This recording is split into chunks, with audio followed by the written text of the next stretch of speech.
θησαυρός, το πλοίο και ο μηχανισμός, έτσι λέγεται αυτή η έκθεση.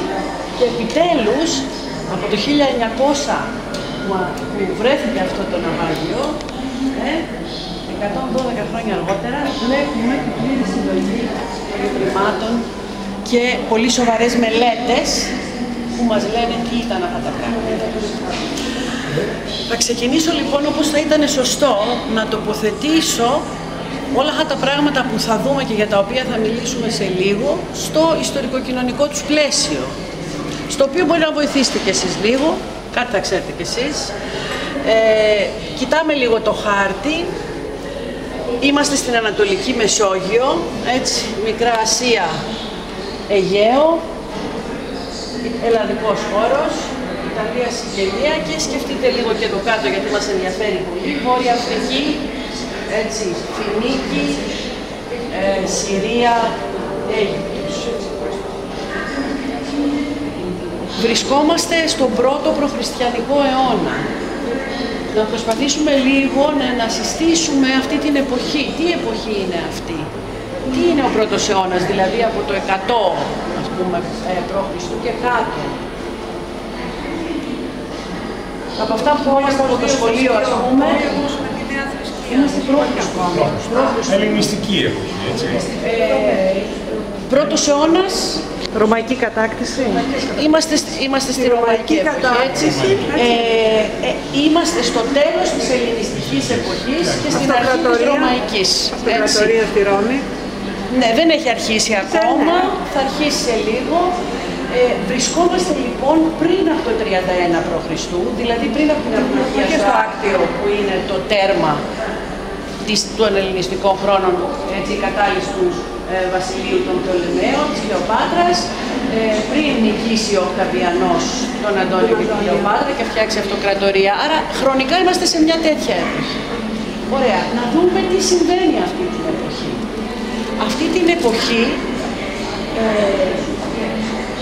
η ρωμαϊκή αριστοκρατία, οι Ρωμαίοι ευγενείς, αυτοί που ίδρυσαν το Λάτιο, την Ετρουρία, αυτόν τον πολιτισμό που έρχεται τώρα στην επιφάνεια, μεταξύ τους βρίσκονται σε διαρκή αναταραχή και σε διαρκή συγκρούσεις. Έχουμε διαρκείς εμφυλίους πολέμους.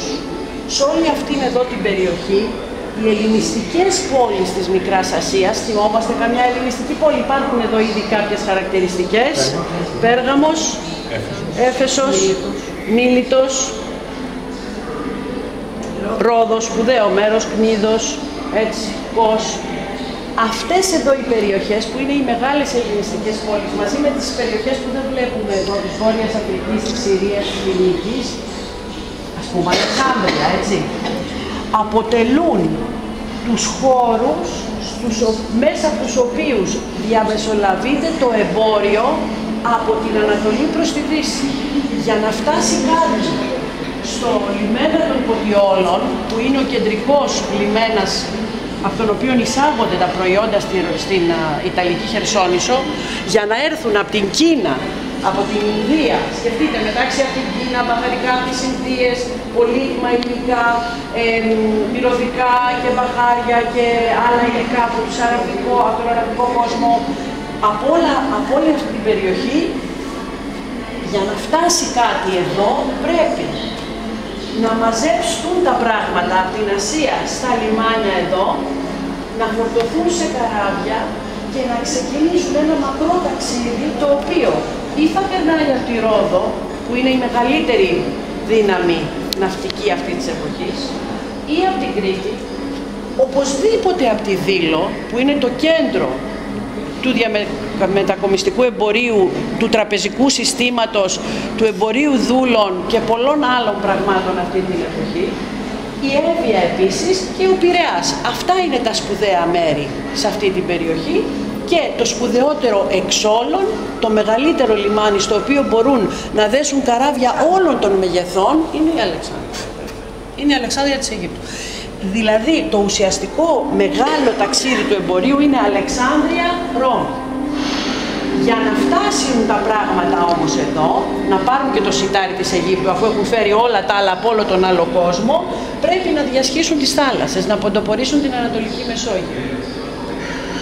ακριβώς αυτό τον πρώτο αιώνα, που υπάρχει μια πολύ μεγάλη άνθηση αυτής της ναυτικής και εμπορικής δραστηριότητας, έχουμε και τα περισσότερα ναυάγια.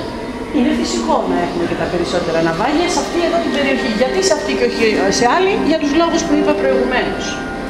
Ένα τέτοιο λοιπόν καράβι, μια ρωμαϊκή γαλέρα, και μάλιστα αρκετά μεγάλη, έχει σίγουρα περάσει από την Πέργαμο και την Έφεσο, και θα πω σε λίγο τις αποδείξεις, γιατί πώς σκεφτόμαστε για να καταλάβουμε την πορεία ενός καραβιού, θα ξετυλιχτούν σε λίγο.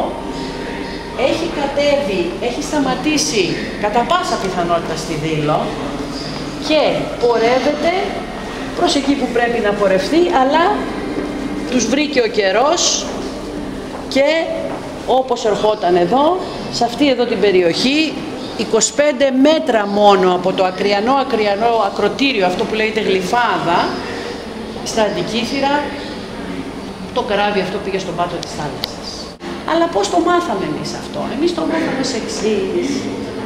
Κάτι μέρες πριν το Πάσχα του 1900, σφουγγαράδες από τη Σύμη ξεκίνησαν, μια και καλό καιρό, ωραίο πασχαλιάτικο, να ψαρέψουν τα σφουγγάρια τους στην περιοχή της θάλασσας της Κρήτης. Και όταν είδαν εδώ καλό το καιρό για κατάδυση και καταδύθηκαν, ξέρετε πώς κατεβαίναν οι παλιοί σφουγγαράδες, ήταν αυτοδίτες, έτσι, δεν είχαν από πίσω μπουκάρι. Έμειναν έκθαμνοι από κάτι που τους έμοιασε με νεκροταφείο. Νόμισαν ότι βλέπαν πτώματα ανθρώπων, πεθαμένους, ναυαγούς ας πούμε, καλυμμένους με θαλάσσια υλικά, ασβεστοποιημένους, και φυσικά έπαθαν αυτό που ο λαός λέει αγριεύτηκα. Όχι, τι είναι αυτό? Και ο καπετάνιος πήγε και έκανε έτσι. Τι είναι αυτό? Και είδαμε ότι αυτό το πράγμα, μερικά από αυτά τα αντικείμενα που πήραν και ακούμπησαν, διαλύονταν. Γινόντουσαν σκόνη. Και ξαφνικά βγαίνει ένας κρατώντας ένα μπράτσο ενός χεριού, χωρίς το μεσαίο δάχτυλο, έτσι, σε μεγάλο μέγεθος, λίγο πιο μεγάλο από το φυσικό, αν βάλουμε και το μέγεθος των ανθρώπων, όταν είναι λίγο πιο μικρό από το δικό μας σήμερα, και μένει έκθαμος. Και λέει, παιδιά, βρήκαμε ένα βάρκο. Τι κάνει λοιπόν αυτό την άλλη μέρα ακριβώς? Τηλεγραφεί το Υπουργείο Παιδείας και Θρησκευμάτων, που λέγαμε, για το 1900 λέμε τώρα, και λέει, «Σιώπητε κύριε Υπουργέ, εγώ ο τάδε βρήκα ένα ναυάγιο, αρχαίο, και είναι γεμάτο αγάλματα και πράγματα. Μου δίνετε άδεια να το ανασύρω?» Λέμε ένα ναυάγιο, να δούμε τα μέρη από τα οποία μπορεί να αποτελείται ένα ναυάγιο. Πρώτον, και κύριον, το ίδιο το πλοίο. Ωραία. Το ίδιο λοιπόν το πλοίο, αυτή εδώ η ρωμαϊκή γαλέρα. Δέστε εδώ λίγο την πινακίδα. Μας λέει βασικές πληροφορίες της ναυπήγησης του συγκεκριμένου πλοίου, από τα ελάχιστα φυσικά ξύλινα κομμάτια που σώθηκαν, κυρίως από τα μεταλλικά. Ήταν ένα μοντέλο πλοίου, ένα είδος ρωμαϊκής γαλέρας αρκετά μεγάλη σε μέγεθος, γι' αυτό πρώτο συμπέρασμα δεν μπορούσε να πιάσει σε όλα τα λιμάνια.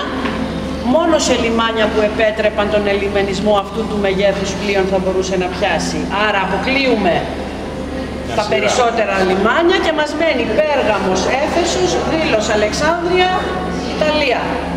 Όλα τα άλλα τα ενδιάμεσα αποκλείονται, γιατί δεν θα έδαινε ένα τέτοιο μεγάλο καράβι εκεί. Μας δίνει στοιχεία για την ναυπηγική τέχνη γενικότερα και για το μέγεθος του συγκεκριμένου πλοίου. Η χρονολόγηση του ξύλου που γίνεται με τη μέθοδο του ραδιενεργού άνθρακα 14, μας έδειξε ότι η μέση ηλικία του άνθρακα είναι 5.836 χρόνια, άρα αυτό το δέντρο πρέπει να κόπηκε 100 χρόνια πριν την ημέρα του ναυαγίου. Δηλαδή αν το ναυάγιο λέμε έγινε μεταξύ 70 και 50, γιατί το δεύτερο τέταρτο του πρώτου αιώνα είναι η τελική χρονολογία στην οποία έχουν καταλήξει επιστήμονες, από διάφορες μεθόδους χρονολόγησης, τότε το δέντρο που έφτιαξε αυτό το καράβι, από το οποίο φτιάχτηκε το καράβι, κόπηκε 100 χρόνια νωρίτερα. Γνωρίζουμε τι δηλαδή, δέντρο είναι. 100 χρόνια νωρίτερα έγινε η ξύλευση. Ναι. Προφανώς μπορεί και να αποθηκεύτηκε για ένα διάστημα, αν και συνήθως τα ξύλα που χρησιμοποιούνταν για καράβια χρησιμοποιούνταν αμέσως, δηλαδή φεύγαν από τον τόπο, ας πούμε, ξυλεύοντας τη Σάμα. Συνήθως, αυτό είναι ένα καλό μέρος και καλά δέντρα, έτσι μαύρη ελάτι, φτελιά είναι τέλος πάντων, τα περισσότερα κομμάτια. Τα παίρνανε, τα πηγαίνανε στο ναυπηγείο που θα φτιάχνονταν και αμέσως στην άρα θεωρούμε ότι αυτό το πλοίο ήταν τουλάχιστον 100 ετών το ξύλο του, να ήταν 80, να ήταν 70, να ήταν στη χειρότερη, ας πούμε, στη λιγότερη μικρή ηλικία. Ήταν δηλαδή ένα πάρα πολύ παλιό καράβι. Πολύ παλιό. Και γιατί, από τι άλλο λόγο, από ποιον άλλο, πώς το λέμε, από ποια άλλη μαρτυρία καταλαβαίνουμε την ηλικία του. Από τα ίσαλα του πλοίου μέχρι εδώ ήταν καλυμμένα από μολύβδινες πλάκες. Τις βλέπετε εδώ. Σημαίνει ότι η φθορά είχε προχωρήσει από την πολύχρονη χρήση και για να προστατεύσουν το μέρος που ήταν μέσα στη θάλασσα το είχαν καλύψει με μολύβδινες πλάκες. Επίσης τα προύτσινα καρφιά με τα οποία ήταν στερεωμένες αυτές οι πλάκες επάνω στο σκελετό και έχουμε μια πολύ καλή πληροφορία για τη μέθοδο. Υπάρχουν δύο τρόποι να φτιάξεις ένα ξύλινο σκάφος. Ο ένας είναι πρώτα το σκελετό να φτιάξεις, έτσι, αυτό τους νομείς που λέμε, και μετά το πέτσωμα, δηλαδή το απ' έξω, και ο άλλος τρόπος είναι να φτιάξεις το πέτσωμα και μετά. Αυτό το συγκεκριμένο καράβι είναι φτιαγμένο με αυτήν την πιο σπάνια τεχνική. Η συνηθισμένη που ακολουθείται και σήμερα ακόμα είναι να κάνουν το σκελετό και σε αυτόν να βάζουν σε εξωτερικές ανίδες. Αυτός είναι φτιαγμένος με αυτόν τον τρόπο. Λέω λίγα στοιχεία έτσι ενδεικτικά για το καράβι, δηλαδή η πρώτη πληροφορία που έχουμε από ένα ναυάγιο είναι το ίδιο το σκάφος. Άρα παίρνουμε πληροφορίες για την ηλικία του από τα υλικά, για τον τρόπο ναυπήγησής του και πάρα πολύ συχνά όχι πολύ συχνά, κυρίως για το μέγεθός του, και το ίδιο το μέγεθος μας καθορίζει και τη χρήση. Ανάλογα με το μέγεθός τους, τη χωρητικότητά τους δηλαδή, τα αρχαία πλοία είχαν διαφορετικού είδους εμπορεύματα. Ήταν τα σιταγωγά, που ήταν τα κυριότερα πλοία της αρχαιότητας, γιατί το φαγητό, έτσι, φέρναν το στάρι, από την Αίγυπτο προερχόταν το σιτάρι, άλλες περιοχές δεν ήταν σιτοπαραγωγές στην αρχαιότητα. Για να φάει ο κόσμος ήθελε το σιτάρι και τα σιταγωγά ήταν το κυριότερο είδος. Υπήρχαν εμπορικά βέβαια πλοία που είχαν τα άλλα εμπορεύματα που μπορεί να ήταν όλα τα άλλα είδη που αναφέραμε και πριν.